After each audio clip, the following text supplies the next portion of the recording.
Grief following the death of a loved one to suicide is very different from regular bereavement. That initial sense of shock which a person feels is staggering. Along with that, there is that never-ending question, why? Like, why did the person do this? Also, because the bereaved doesn't want to really talk about that they've lost the person due to suicide, they kind of shun interactions with people, and also others find it very difficult to talk to the person who is bereaved about suicide. So one reacts to bereavement in different ways. You have physiological or physical symptoms and you have emotional symptoms. So the physical symptoms are the usual hollowness in the stomach, a feeling of emptiness, heart beating fast, a sense of fatigue, lack of sleep, etc.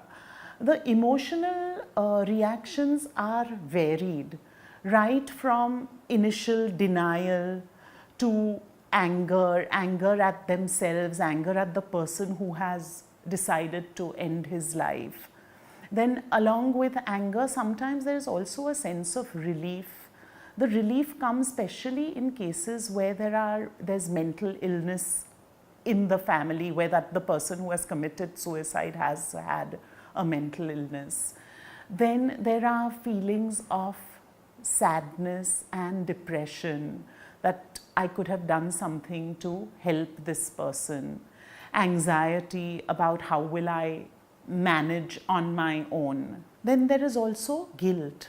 Guilt that I didn't see this coming and I should have been the one who would have helped the person get over their depression or their suicidal thoughts.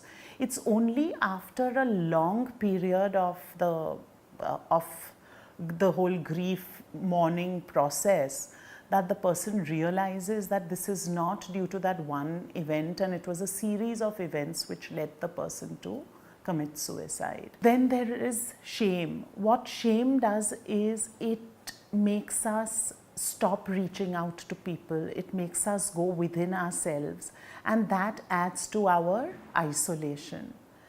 The grief responses in different people is different. So one can have only one of these grief responses which I spoke about, or can go through several different phases.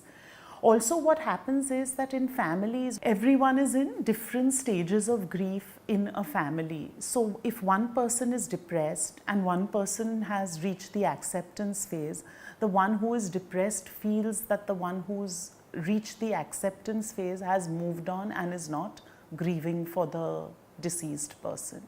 All these emotions are normal emotions, and it takes a little time, and for different people, different times for them to get over this bereavement. In fact, the bereavement attached to suicide is a far more serious and prolonged bereavement compared to other grief reactions.